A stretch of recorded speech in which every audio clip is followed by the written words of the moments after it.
Good morning students. अब तक की क्लास में हमने अपना नरेशन का जो टॉपिक था, डायरेक्ट इनडायरेक्ट टॉपिक आप बोल सकते हैं, उसे डिस्कस किया था। और आज की क्लास में हम टॉपिक जो डिस्कस करने वाले हैं वो होने वाला है आपका syntax subject verb agreement. Students, अभी तक की क्लासेज में आप लोगों ने, प्रीवियस क्लासेज में आप लोगों ने वर्ब पढ़ा होगा टॉपिक, या टाइम एंड टेंस के नाम से भी होता है वो। उसमें क्या है कि आप लोग ये पढ़ते हैं कि कहाँ पर आपको हेल्पिंग वर्ब का किसका प्रयोग करना है।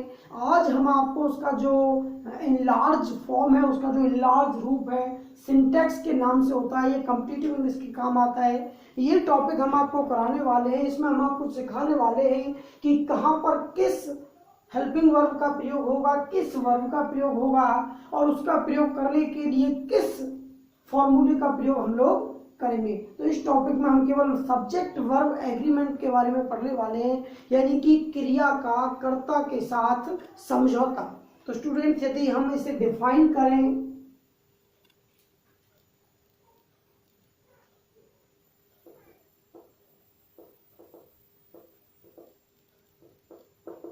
यदि हम सिंटैक्स को डिफाइन करें तो हम कह सकते हैं the use of verb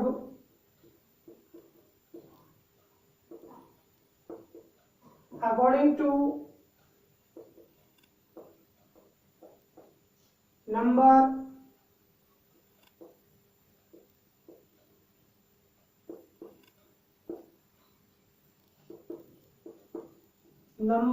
and gender of subject is called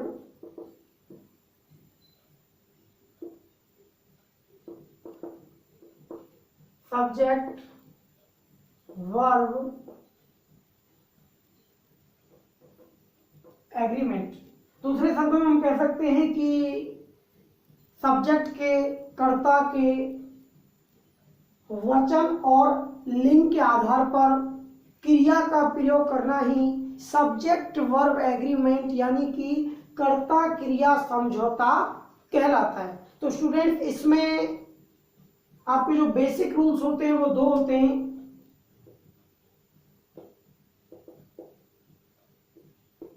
इसके जो बेसिक लॉज हैं या बेसिक रूल्स आप कह सकते हैं, वो आपके दो होते हैं। फर्स्ट होता है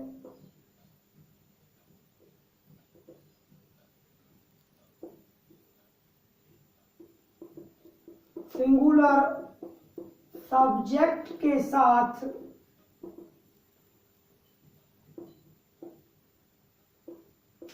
सिंगुलर वर्ब का प्रयोग किया जाता है।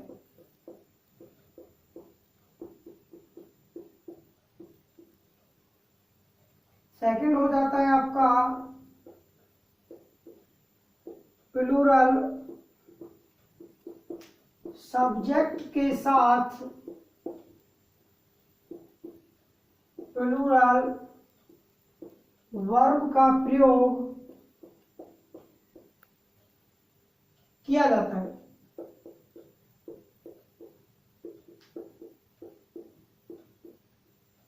तो स्टूडेंट, बेसिक लॉज आपके दो हो गए। आपको ध्यान रखना है हमेशा सिंगुलर सब्जेक्ट के साथ सिंगुलर वर्ब का प्रयोग करना है, प्लूरल सब्जेक्ट के साथ प्लूरल वर्ब का प्रयोग करना है। अच्छा स्टूडेंट्स, यहाँ पर कंफ्यूजन स्टूडेंट्स को आ जाती है कई बार कि भाई कौन सा सब्जेक्ट हम लोग सिंगुलर मानेंगे और कौन सा सब्जेक्ट हम लोग प्लूरल मानेंगे, कौन सी वर्ब हमारी सिंगुलर होगी और कौन सी वर्ब हमारी प्लूरल होगी। तो स्टूडेंट्स, आप एक चीज ध्यान रखेंगे, यहाँ पर आपको क्या ध्यान रखना है, आप इसे नोट में डाल लें। नाउन प्लस एस या एस या आईएस, अगर हम नाउन के साथ एस, एस या आईएस जोड़ दें तो ये आपका बनता है स्टूडेंट्स प्लूरल नाउन।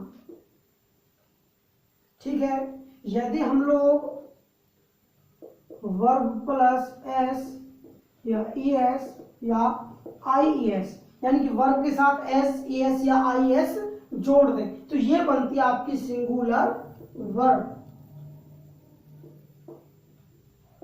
ये चीज आपको ध्यान रखनी है। इसके साथ क्या होगा कि आपका कंफ्यूजन जो है कहाँ पर सिंगुलर वर्ब है आपकी और कहाँ पर प्लूरल वर्ब, वो पूरा का पूरा क्लियर हो जाएगा। अब हमें समझ में आ गया यदि किसी भी बेसिक वर्ब के साथ एस जुड़ रहा है, ई एस जुड़ रहा है या आई ई एस जुड़ रहा है तो इसका मतलब वो फिर आपकी सिंगुलर वर्ब बनती है, अर्थात वो बेसिक फॉर्म में क्या होती है आपकी प्लूरल वर्ब होती है। नाउन के साथ यदि हम एस जोड़ते हैं, ई एस जोड़ते हैं, आई एस जोड़ते हैं तो वो आपकी प्लूरल नाउन बनती है, अर्थात बेस फॉर्म में क्या होती है वो आपकी सिंगुलर नाउन होती है। ठीक है स्टूडेंट्स।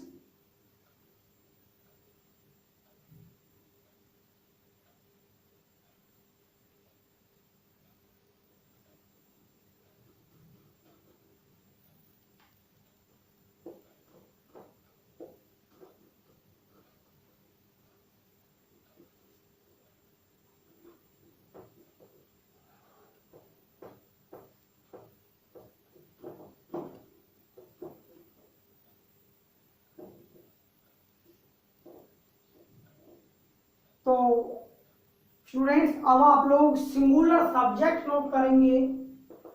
आपके जो सिंगुलर सब्जेक्ट होते हैं वो कौन कौन से होते हैं। सिंगुलर सब्जेक्ट में आपका आई को काउंट किया जाता है, आई के साथ सिंगुलर का प्रयोग भी होता है और प्लूरल का भी होता है, लेकिन इसे काउंट हमेशा सिंगुलर सब्जेक्ट में किया जाता है।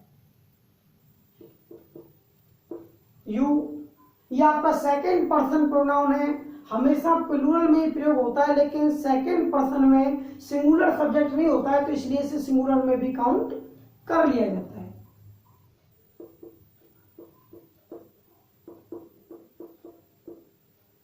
आगे आपका third person singular subject he, she, it हो जाएगा।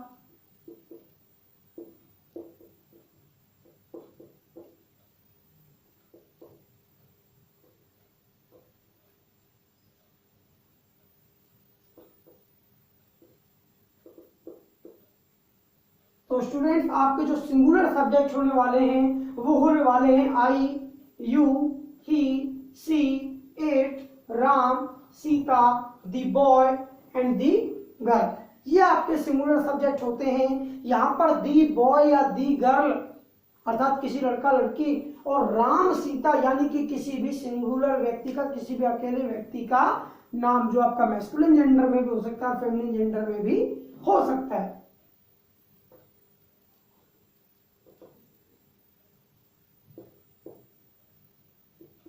स्टूडेंट सिंगुलर वर्ब्स कौन सी होती है आपकी। सिंगुलर वर्ब्स में आपका सबसे पहले एज हो गया, आई के साथ प्रयोग किया जाता है, एम हो गया। अच्छा यहाँ पर आर आपका प्लूरल वर्ब है तो आर का प्रयोग यहाँ पर नहीं किया जाएगा। इसके बाद आपका वॉज हो जाएगा, वर का प्रयोग नहीं होगा। आगे आपका हैज हो जाएगा, हैव का प्रयोग नहीं होगा। अच्छा सिंगुलर में आप लोग हेड को काउंट कर सकते हैं क्योंकि सिंगुलर प्लूरल सभी के साथ प्रयोग की जाती है। तो ये आप लोगों की सिंगुलर वर्ब है।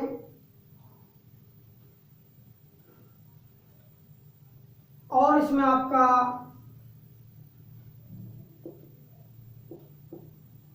डज हो जाएगा, डज के बाद आपका राइट्स हो जाएगा, ड्रिंक्स हो जाएगा। तो स्टूडेंट्स ये आपकी सिंगुलर वर्ब है। अच्छा एक और हो जाएगा आपका, अब क्या है यहाँ पर आपका इज सिंगुलर है, एम सिंगुलर है, was, has, had, does, does के बाद राइट्स यानी कि वर्ब के साथ हमने एफ जोड़ा हुआ है, ड्रिंक्स में भी आपका एस जुड़ा हुआ है और फ्लैश में आपका आई एस जुड़ा हुआ है। तो ये आपकी सिंगुलर वर्ब हो जाएंगी। आगे स्टूडेंट्स होने वाले हैं आपके प्लूरल सब्जेक्ट।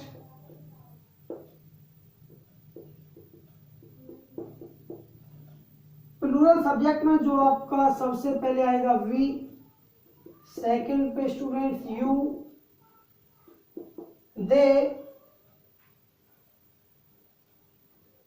आगे हो जाएगा आपका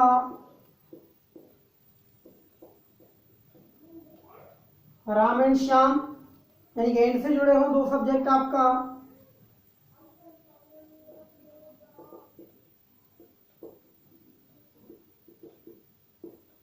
Geeta and Sita,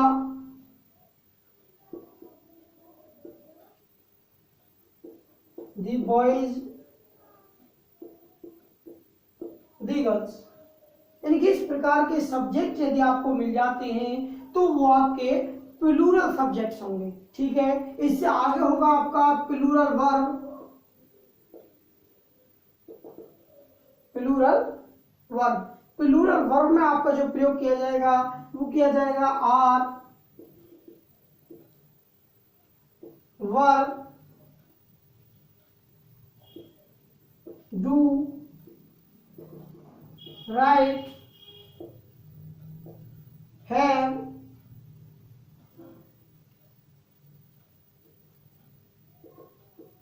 drink, read. तो स्टूडेंट्स ये हो जाएंगे आप लोगों की प्लूरल वर्ब। ठीक है, ये आर आपका प्लूरल में आता है, वर्ब प्लूरल में आता है, डू प्लूरल में आता है, राइट प्लूरल में आता है, प्लूरल में आता है, ड्रिंक प्लूरल में आता है, रीड भी प्लूरल में आता है। तो ये आप लोगों की प्लूरल वर्ब्स हो जाएंगे। स्टूडेंट्स आज की क्लास में हमें केवल सिंटैक्स का इंट्रोडक्शन कराना था, जो हम आपको करा चुके हैं, और नेक्स्ट क्लास में हम आपको रूल्स कराएंगे कहां पर सिंगुलर वर्ब का प्रयोग किया जाएगा और कहां पर प्लूरल वर्ब का प्रयोग किया जाएगा, और उसके लिए किस नियम का हम लोग प्रयोग करेंगे। यदि हमें कोई कह दे कि भाई आपने ये वर्ब यहाँ पर प्रयोग किया है, आप इस बात को सर्टिफाई कीजिए, आप ये प्रूव कीजिएगा आपने इसका प्रयोग किया, ये सही है, तो हमें वो जो रूल वहां पे बोलना पड़ेगा, बताना पड़ेगा, जिस रूल की हमें एक्सप्लेनेशन देनी पड़ेगी, वो रूल्स हम कल की क्लास में डिस्कस करेंगे। आज की क्लास में इतना ही। Thank you.